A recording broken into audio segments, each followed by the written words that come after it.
A woman named Elena Vasquez sits at her kitchen table, staring at a life insurance renewal notice. Her premium has tripled. No accidents, no new diagnoses, no change in her health records. Her doctor confirms it in writing. She is, medically, in better condition than she was 2 years ago. She calls the insurer, expecting a clerical error.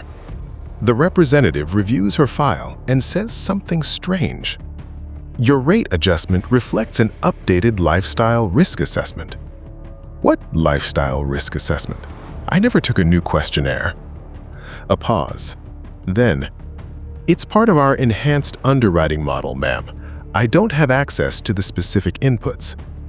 Elena hangs up, unsettled by a question she can't quite shake.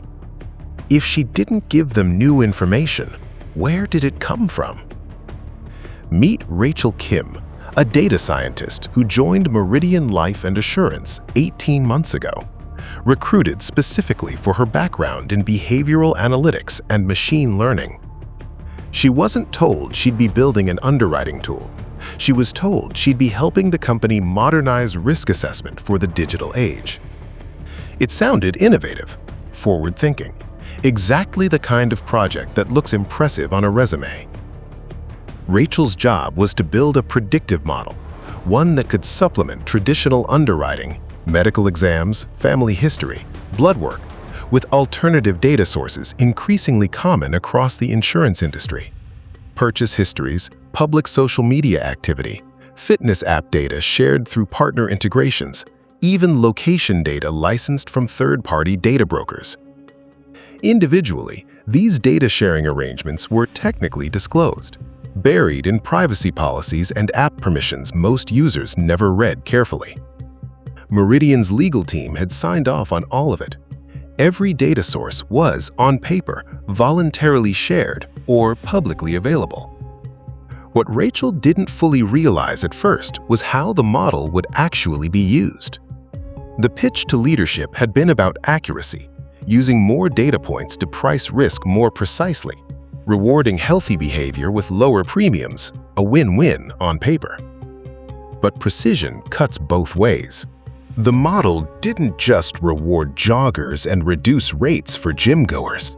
It also flagged smokers photographed at parties, frequent late-night ride-share activity interpreted as irregular sleep patterns, dietary habits inferred from delivery app purchase data, and even social media posts mentioning stress, anxiety, or extreme sports, all quietly folded into a proprietary lifestyle risk score. Customers were never told this score existed. They were simply told their premiums had been recalculated based on updated actuarial modeling.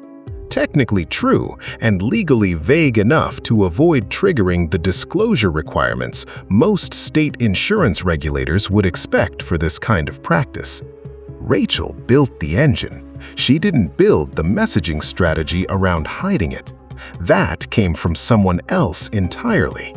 Rachel starts noticing something strange about 6 months after her model goes live. The score adjustments aren't landing where she expected. Her original design weighted lifestyle factors at roughly 15% of the overall pricing model, a supplement to traditional underwriting, not a replacement for it. But when she pulls sample customer files to validate accuracy, she finds the lifestyle component is driving nearly 40% of premium changes in certain customer segments. She raises it in a product meeting, assuming it's a deployment bug. Her manager, a VP named Todd Bregman, tells her the weighting was recalibrated by the pricing team based on early performance data. He says it casually, like an unremarkable technical adjustment. Rachel asks to see the recalibration logic. Todd tells her it's above her clearance level for this particular work stream, a phrase she's never heard used inside a data science team before. That night, Rachel does something she knows she probably shouldn't. She pulls a broader sample of affected accounts and looks for patterns in who's getting hit hardest. The data disturbs her, customers in lower-income zip codes are seeing disproportionately larger increases, not because their actual risk factors are higher, but because their available data trail is noisier. Prepaid phone plans, inconsistent app usage, second-hand purchase patterns. The model interprets data gaps and irregularities as red flags rather than neutral unknowns.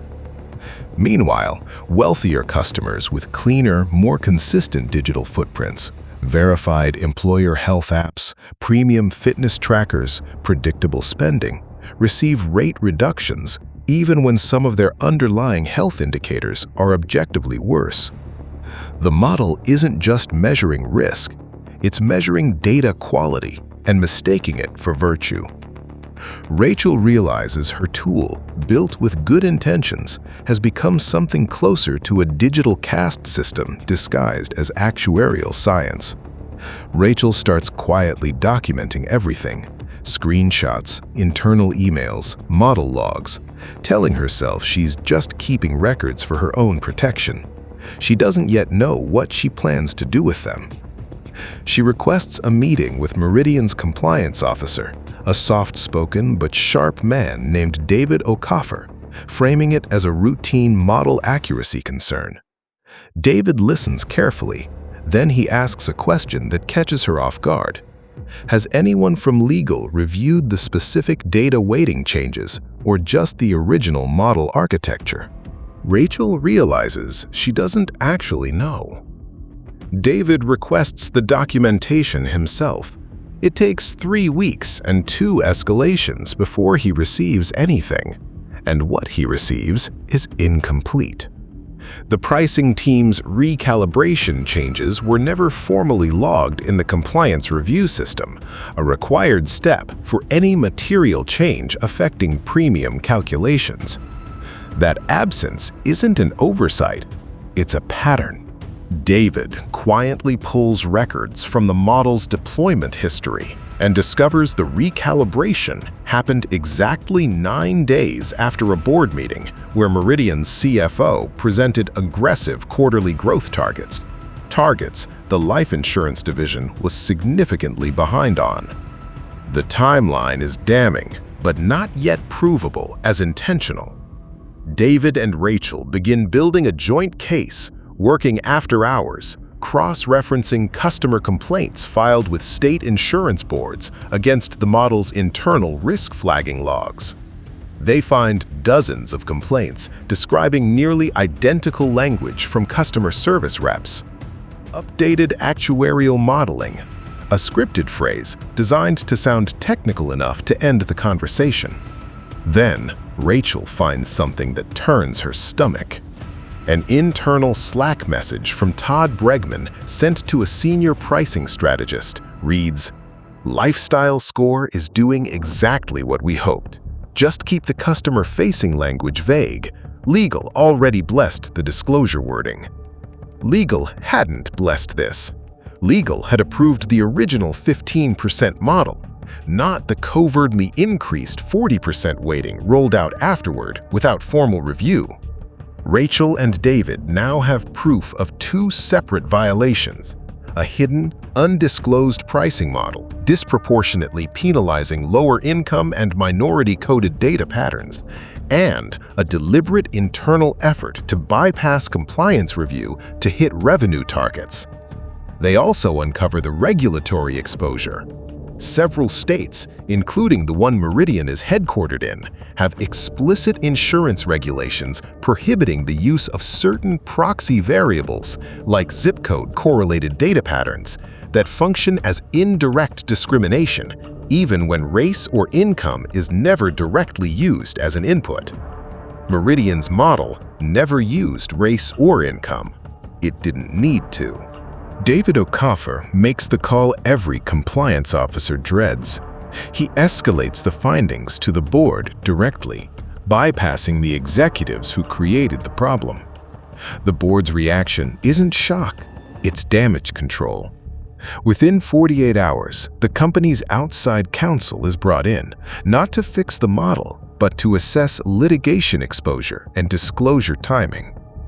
Rachel realizes, watching the meeting unfold from the back of the room, that the company's first instinct isn't to help the customers who were overcharged. It's to figure out how much they legally have to admit. David refuses to let it die quietly. He drafts a formal internal report, and when leadership stalls on notifying state regulators, he exercises his legal right as compliance officer to file directly with the Department of Insurance himself, a move that effectively ends his career at Meridian, but triggers a formal multi-state investigation within days. Investigators subpoena the full model architecture, deployment logs, and internal communications. What they find eclipses even what Rachel and David uncovered. The lifestyle risk score wasn't just misused after deployment. It was designed from the earliest planning documents with a secondary objective never disclosed to Rachel or the data science team: identify customers unlikely to complain or switch providers, and prioritize premium increases specifically within that group. Internal market research had already identified which demographics historically shopped around for better rates and which didn't. The model didn't just calculate risk, it calculated complacency. Customers less likely to fight back were quietly charged more, not because they were riskier, but because they were safer to overcharge. Elena Vasquez, the woman from the opening scene, fell into exactly that profile. A long-term, loyal customer, never once shopping competitors, considered low switching risk in Meridian's internal segmentation. Her tripled premium wasn't a pricing error. It was a calculated bet that she'd simply pay it. The state investigation results in a historic settlement, $340 million in restitution across 5 states, a mandated audit of algorithmic pricing models industry-wide, and criminal referrals for 3 senior executives, though notably, Todd Bregman is not among the primary defendants. He resigned quietly 2 weeks before the investigation became public, with a severance package that included a non-disparagement clause. Rachel testifies before state regulators, providing the technical documentation that makes the case prosecutable. She expects to feel vindicated. Instead, during a closed-door regulatory hearing, an investigator asks her a question she hasn't fully confronted. You built the original model. Weighted correctly, was it fundamentally the same tool, just less aggressively misused? Rachel pauses for a long moment before answering. Yes, it was designed to find patterns in behavior. I just never asked what happens once you tell a company that patterns can be priced. The unsettling truth investigators ultimately document isn't that Meridian built something uniquely evil. It's that the underlying technology, inferring risk from digital exhaust most people don't realize they're generating, is now standard practice across dozens of insurers, quietly expanding with minimal regulation, one enhanced actuarial model at a time. Meridian didn't invent the shadow underwriting system. They just got caught running it too aggressively, too soon. The final scene shows Elena Vasquez receiving her restitution check in the mail. Smaller than she expected, delayed by 11 months of legal proceedings. She stares at it, then opens her phone. A notification from a fitness app she downloaded last week asks for permission to share her activity data with trusted partners for personalized offers. Her thumb hovers over Allow. The narrator's closing line lands softly. You don't have to give up your privacy all at once. You just have to keep saying yes, one convenient permission at a time.